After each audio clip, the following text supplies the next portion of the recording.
What if I told you that there is a real-life police war that is currently occurring in South Africa's top crime intelligence, and this involves secret task teams, political power struggles, and allegations of corruption that reach all the way to the top levels of government.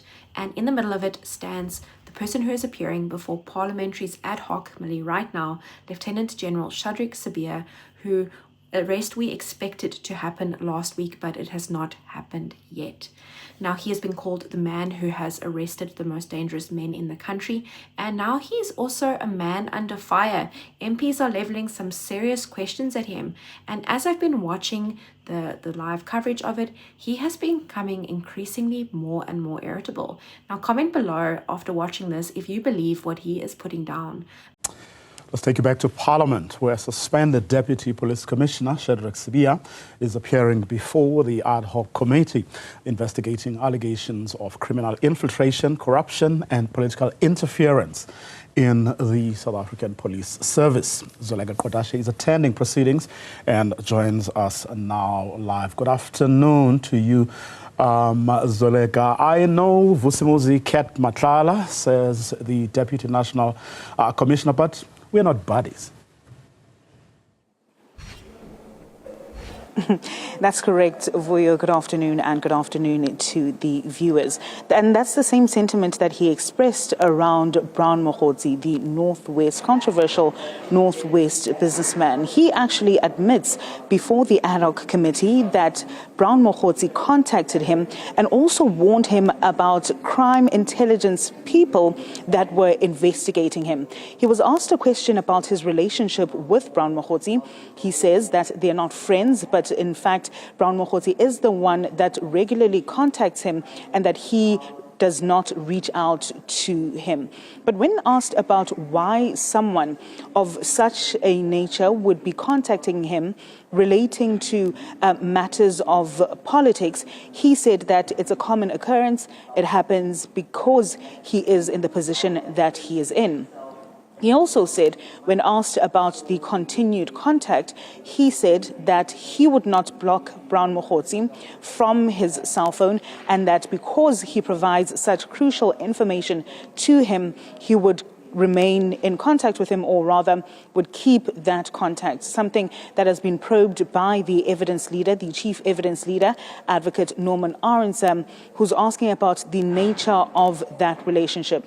They're also asking him about the political killings task team and the structure and its limitations to the KZN province. And that's something that the suspended Deputy National Police Commissioner for Crime Detection, Shadrack Sibiya, has been speaking about as well, saying that his issue with the PKTT is the fact that it had limitations in that it only functioned in KwaZulu-Natal, given the fact that there are other areas that may be bedeviled by the same ills, but did not have a task team that was disbanded or rather deployed to those areas. So those are some of the submissions that have been given by Shadrack Sibiya, but also a number of other things. His relationship with the police minister, Senzo Mchunu, who's now been placed on leave of absence, but also his relationship with Mkhwanazi, the chief cop in KwaZulu-Natal. He says,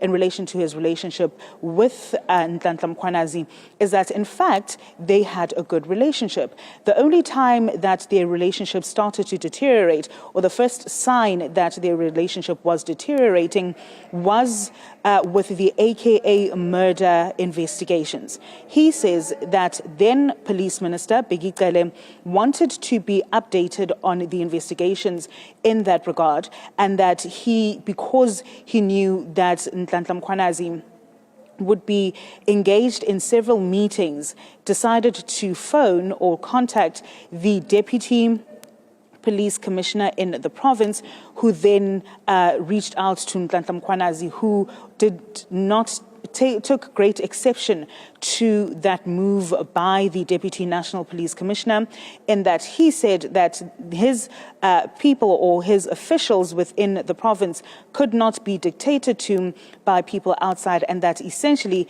they account to him as a top cop in the province. Apparently he was fuming after that engagement, and that's where the relationship sort of deteriorated or started to deteriorate. But he also says that on the 4th of July, he was in communication with Mkhwanazi, who he says did not give an indication of what was looming and the explosive allegations that would come on the 6th of July 2025. But what we also saw at the beginning of proceedings was legal matters being ironed out in relation to the sitting of some or attendance of some MPs in relation to the criminal cases that some of them have instituted against Sibiya. Not only Sibiya, in fact, David Skhosana of the MK party has filed a criminal case against Sibiya, Ngabinde, as well as Minister Senzo Mchunu in relation to those 6th of July explosive allegations that were made by Mkhwanazi. Now, that was done shortly after the allegations and that press briefing by KZN's top cop. And Sibiya also sought legal advice on whether he could continue with his evidence in chief, given the fact that there was a person that could be accused of having a reasonable apprehension of bias being in the same sitting in which he would have to testify, given the fact that there was that criminal case that was launched against him. Of course, the DA has withdrawn one of its members because of that reasonable apprehension of bias and have replaced the member. And so it remains to be seen whether the MK party would be adopting the same approach and also looking at its legal options in that regard. So we're expecting to resume after lunch at around 4 o'clock for the continuation of Deputy National Police Commissioner Shadrack Sibiya's continuation of his evidence in chief, Vuyo. Zolaga Kodasha, live from Parliament, where that ad hoc committee investigating allegations of criminal infiltration, corruption, and political interference in the SAPS is currently on a break. So to begin, let's start with Shadrack Sibiya himself. He joined the police in 1989. He has been a career policeman. This is something that we have seen with all the policemen who have appeared before the Madlanga Commission as well as Parliamentary Ad Hoc Commission. And by 2001, he was already making waves in the Scorpions. That was South Africa's elite anti-corruption unit before it was disbanded by President Zuma. And later he headed the Hawks in the Eastern Cape. He was the head of the Hawks, and he was known for hunting down some of the most dangerous criminals in the country. And like he said today, when you make powerful arrests, you make powerful enemies. Now, Sibiya's arrest led him straight into the heart of crime intelligence, including a probe into then crime intelligence head Richard Mdluli himself. Now, Richard Mdluli, he is not new to this channel because we know that General Mkhwanazi has leveled some serious accusations against him. General Mkhwanazi said that he wanted to pursue a case against Richard Mdluli back when diplomat to South Africa in France, Nathi Mthethwa, was police minister, because he accused Richard Mdluli of stealing police money, and you basically using that money for houses and all sorts of other things, and he wanted to prosecute him. But he says that the then Minister of Police, who has unfortunately passed away after falling to his death, Nathi Mthethwa, shut the investigation down. And we know that Sibiya also had a tangle with Richard Mdluli, because after this, he says that there were trumped up charges that were put against him related to arrests of some Zimbabwean foreign nationals. And after that, when the charges were dropped, he was dismissed from his job, and he was so upset about this that he took it all the way up into the Labour Court, and the Labour Court reinstated him. And in 2003, he was promoted to Lieutenant General, and as well as he was appointed Deputy National Commissioner for Crime Detection by Commissioner Masemola under Minister Bheki Cele. Pretty impressive comeback story, right? Now, to understand the story more, we have to look into the hierarchy of SAPS intelligence and SAPS police. So at the top, we have the police minister, Senzo Mchunu, who is on special leave, paid leave, by the way. I think he earns 2.4 million rand a year taxpayer money. And we know that he is not allowed to interfere in the lower levels. He is allowed to, for example, set a policy, say, you know what, no guns on the streets for this year, but he is not allowed to interfere with units.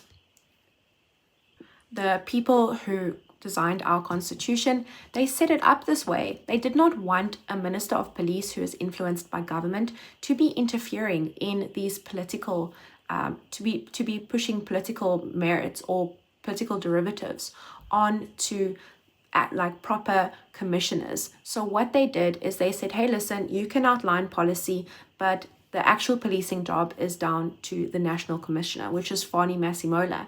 And we know that under him, he has a few key generals who have the power to approve, overturn, or authorize investigations. And those include Shadrack Sibiya. So Shadrack Sibiya is under Fani Masemola. Shadrack Sibiya is the deputy commissioner. And then under him is another familiar name, Dumisani Khumalo. He was testifying in front of the Madlanga Commission until he mysteriously fell ill, and he's still not better. He is still not better. And that is all very sus to me, because he was giving names. He was spilling the tea on the Big Five, and who was part of the Big Five, who he has so far named as KT, Malefa, and the Cat. And these are all allegations leveled against them. They are innocent until proven guilty in a court of law. Now, apparently, General Mkhwanazi, South Africa's babe, and Shadrack Sibiya were friends at one point, but then they had a massive clash over the murder of high-profile rapper AKA.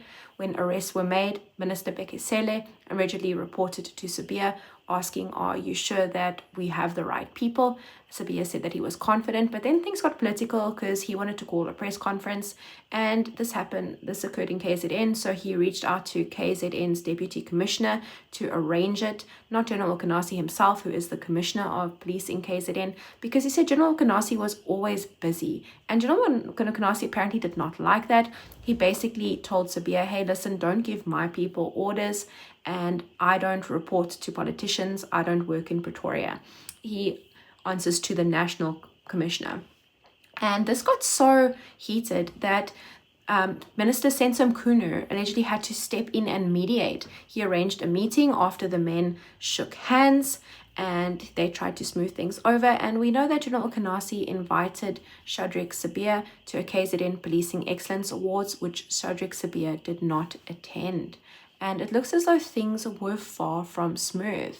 Now, here's where things get wild, because two familiar names start to make an appearance again, Brown Magotsi and Kat Matala. Now, Brown is according to Sibiya, how he knows him, is a political activist from the Northwest, and he knows Kat as a tender entrepreneur. Now, one day he said Brown called him out of the blue, warning him that intelligence people were working on him.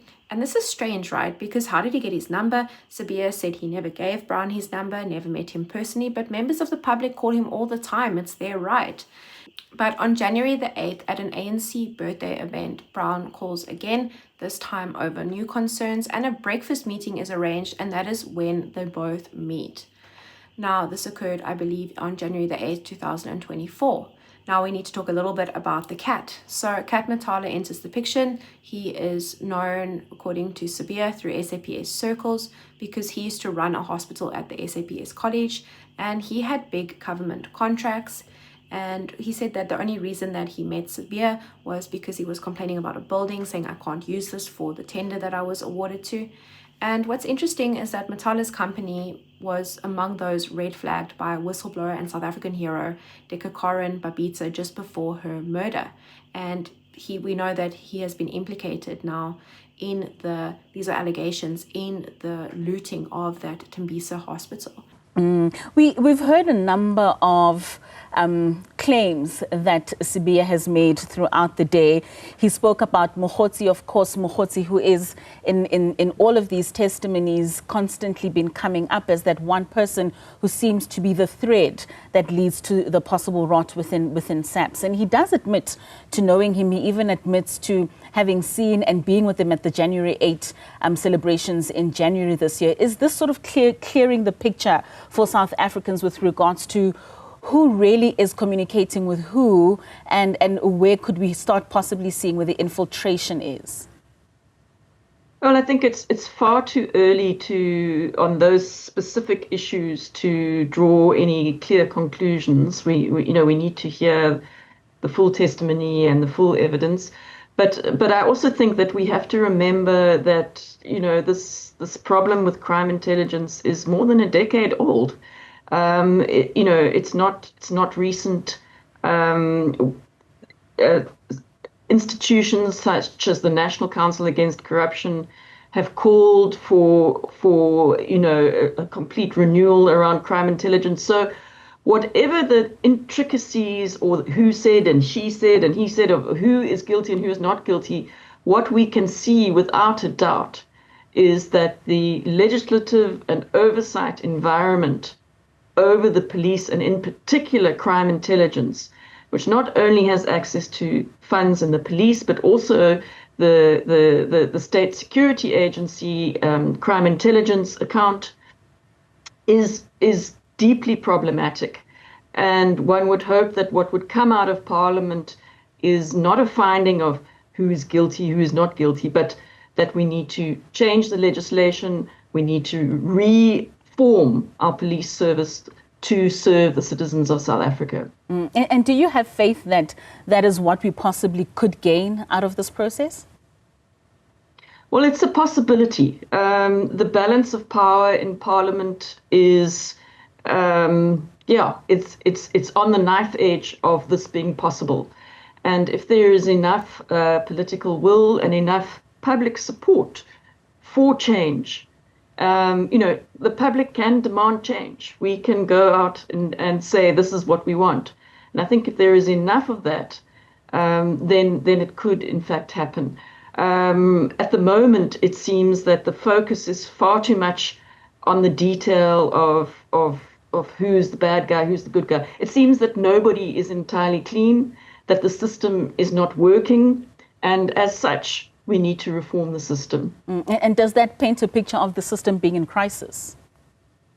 So I would have said that the system is, and it's not only the police, the whole criminal justice system is in a serious state right now, and we need to face it as a nation, and we need to deal with it. Continuing to pretend that everything is okay is not going to work. The citizens don't believe it. Trust in the police is at its lowest ever. And we really need strong leadership to step up and to make some bold reforms to fix the system. And this includes legislation for the prosecuting authority, for the police. The police legislation dates from 1995, still references the interim constitution and is a mess. It doesn't even talk about crime intelligence. This urgently needs to be fixed, and this is something that is well within the realm of Parliament to do. And why do you think that we've left such important matters to the very last? I mean, we find ourselves, like we say, tinkering on a possible crisis. We are seeing that reforms need to be done. So why is it that we have left systems and just the cultures within some of these departments to get to a place where we find ourselves now having commissions? Well, it's about vested interests. The vested interests want things to stay the same. And as soon as you start shaking things up, making changes, there is resistance. I mean, many people are getting huge amounts of overtime and other payments through these various accounts of the police and in the state security account. They are going to resist any change. People in the prosecuting authority are used to the way things are going, that they're not required to meet any targets, etc., etc. They don't want change. Courts are used to only sitting for 3 hours a day. Why would they want to sit for 4.5 hours a day, which is actually the requirement? So, nobody really wants the change, and there's no incentive for the change to happen. The only people who want the change are you and me and the public. And we need to demand it. Otherwise, it's not going to happen. All right, Doctor, thank you so much for your time and giving us this analysis. We certainly will be looking out for more, which will come out not only from the Parliamentary Ad Hoc Committee, but of course the Madlanga Commission that is running concurrently. Thank you. Now, according to Sibiya, after Matala's arrest, 2 of his iPhones were seized, and messages on these iPhones were linked back to the Political Killings Unit, the very same unit that Sibiya said that he didn't really know a lot about. And according to the person who found these messages, he reported the messages on Kat's phone linking Sibiya to Crime Intelligence Khumalo, who told Fani Masemola, the police commissioner, who then told General Mkhwanazi. Now here's where things get murky, because we know that there are messages, there are WhatsApps between the Brown, Magotsi and Kat that mention that the task team that raided Kat's home had been dissolved. And they even mention bringing those 121 dockets to Sibiya on January the 3rd. So how would they know about this? We know that General Mkhwanazi only found out about this on January the 2nd. And Kat then accused police in his bail application of planting false evidence on his devices. And Sibiya spoke a lot about this. I think it's probably the narrative that he wants us to go with. And he denied it all, saying basically that he never sat in with a meeting with the Minister of Police and with Brown, Magotsi, and that these dockets, he didn't even want these dockets. These 121 dockets that were sent to him, he didn't even want them. They were supposed to go to General Mkhwanazi. Now he is facing the heat of some tough questions from some MPs, and here's where the paper trail begins. We know on January the 3rd, Sibiya received an email from the Office of the National Commissioner. This is according to his own words, Brigadier Letoko, instructing him to deactivate the Political Killings Task Team. The same day, the word spreads that 121 dockets were on their way to Sibiya. Remember, Brown told Kat that. But Sibiya said, hey, I only received them in March. I didn't even get them in January. And that he wanted the dockets set to General Mkhwanazi, but General Mkhwanazi refused. So the files came to him instead. And remember, he said that the PKTT was supposed to be temporary, yet we know it was approved for budget funding until March 2026. So why was it so abruptly disbanded when Fani Masemola was on leave on Midnight Eve 2024? And when asked this question, Shadrack Sibiya said that, hey, you're still High Commissioner. Even if you're on leave, you're still High Commissioner. Sibiya has also claimed that the orders to disband the PKTT came from Fani Masemola's office, and he became quite irritated during this exchange. I'm going to clip it in so you can watch it. Now, General Rabi, having been directed by the National Commissioner to assist me, I also spoke to General Rabi, by the way, and the National Commissioner also said he asked General Rabi to assist me. Now, General Rabi produced a document. This document is at page 60. It's written, Deactivation and Disbandment of the National Task Team on Political Killings. This is a very important document that I think needs to be read into the record, Chair. I don't know, but it's quite a lengthy document. It's 4 pages. That's the one of the 17. That's the first one.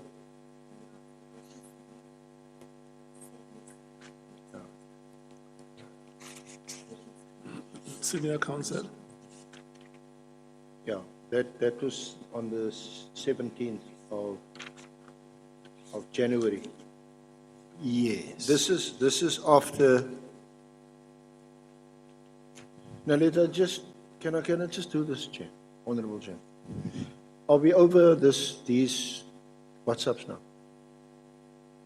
Because I thought much earlier I had clarified this for the witness. I discussed the content with him. We agreed. Matlala's phone was handed in voluntarily. This is downloaded from his phone. But of course, he can't be held responsible for the messages. They put it there, and his evidence is that if they put it there, he can't account for it. So when they talk about a minister meeting between him and the minister, and they talk about the closing down of the unit and that the dockets are going to come to Sibiya. He said, well, if that's what the messenger said, you know, he can't account for it. I thought we did this. You see, the message says, as we speak, the dockets are on their way to General Sibiya, and that was January. Yeah. The dockets were only brought to the office of the DIFCOM on the 28th. The handing over was done on the 28th of March. So which means what is contained in the SMS is not right. Well, it may not be right, but it's not accurate, because it's not, they say the dockets are on the way to Sibiya as we speak. And that's on the 1st of January. In my case, I wanted to systematically go with this thing because here is an instruction, a letter that is written, instruction received from the National Commissioner. General Rabi put a deactivation plan in paper that talks about how to do this deactivation, and finally writing out the closing report, all the exercises that must happen here. It explained everything leading to the Office of General Sebola bringing me the final document that I must now finally sign. And then, and it's also still referred to my office by the Office of the National Commissioner. The same letter that was done by General Rabi, it was sent to the Office of the National Commissioner, not to me, from Rabi, as directed by the National Commissioner, to Sebola, who's the office manager in the Office of the National Commissioner. Then Sebola take it to my PA and say, print and give to the General to sign. So the National Commissioner says, I brought him a document that he did not like and he didn't sign. But that's a document that comes from the National Commissioner's office. I take it that if he didn't like it, should have called Rabi again and say, hey, I don't like this document. Why did you write 1, 2, 3, 4? Because it's not how I want it. Not to let it go further. But can we just go back a bit to your statement? You said, and go to paragraph 30 on page 12, where you say that the NC was on leave at the time when I received the email on the 3rd of January. General Mkhwanazi was appointed as the acting national commissioner on 31 December 2024. I called Major General Rabi to assist me with the implementation plan. After having discussions with Major General Rabi, he confirmed that he would put an implementation plan together for my consideration. But you had already gone to the NC and he with this plan, and he then said no, he's not happy with it. That was I think on the 14th, 15th, and then you had to come back, which he still didn't accept. It's the same document. Yeah. Yes. But the point here is you said I first called Rabi with the implementation plan. To assist me with the implementation plan. So that is even before you went to the National Commission? Yes. So why didn't you speak to General Mkhwanazi, who is now acting as National Commissioner? Where is it stated? On the 30th, paragraph 30, you say General Mkhwanazi was appointed as acting National Commissioner on 31 December 2024. So when you received the email from Brigadier Letoko on the 3rd of February, why didn't you clarify this with General Mkhwanazi? Instead, you go straight to Major General Rabi. No. Remember that the email that comes from the National Commissioner's office, it comes from General Mkhwanazi. because she's acting as the National Commissioner. Now, Brigadier Letuku would never send this document to me unless General Musigidi said so. So it comes from the National Commissioner's office. Who was acting is General Musigidi. Now, I can't call General Musigidi and say, can I please speak to General Rabi? That is my implementation plan now. Once the email comes from there, it's for implementation. I was implementing. And that's what I did. And even the National Commissioner confirmed that he also spoke to Rabi, that Rabi must help me. Remember that when you talk about a disbandment, it's not a small thing. There is they call it Organization and Work Study, OD, the organizational development. They conduct work study investigations, whether you want to establish a police station or a branch, or whether you want to deactivate or whatever improvement you want to make in the police that requires a work study investigation. These are the people that are well trained to write such reports, and they will know what needs to be in that kind of a report. That is why we thought of immediately, let us speak to General Rabi because he will assist. And he said, no, I will help you, General. And he wrote it. After he wrote that disbandment plan, he sent it to General Sibola, the National Commissioner's Office again. It is the National Commissioner's Office again. Now, on the 16th, remember the National Commissioner, we met on the 14th and 15th. And he said he didn't like it. But on the 17th, I get is it the 16th? I get a document that come from General Sibola, attaching this document and say, we are just print and give the general to sign. We did that. The wording is exactly the same. I just had to change because the initial one that the National Commissioner didn't sign, he said, no, sign it, is operation, the general can sign it. He's a deputy national commissioner, and this is operational anyway. And then it was sent through Office of General Sibola. Here is an email that sends this document to my office.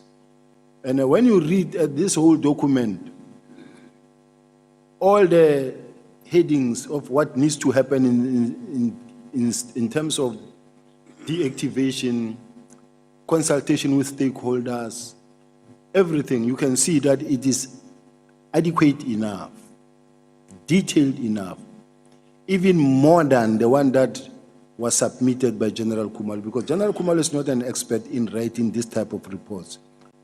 People like General Rabi are the ones who can write the reports, it's their job.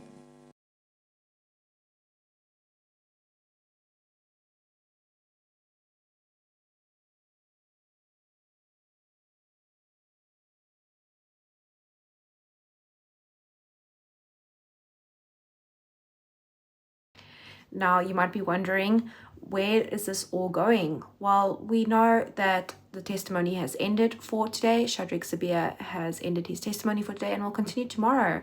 And things are going to get even more spicy. But comment below if you believe him, because so far he is saying that, he is not doing anything wrong. All these allegations with regards to Brown are just allegations, and the most incriminating thing, I think, in my own opinion, is those 121 dockets are going to Sibiya, that message that Brown sent to Kat. Now, we know that Sibiya is trying to sort of explain this away, in my own opinion, by bringing up the evidence that Kat presented, which was that his phone had been interfered with. Comment below if you think that Kat's phone has been tampered with. So normally, the simplest explanation is the truth.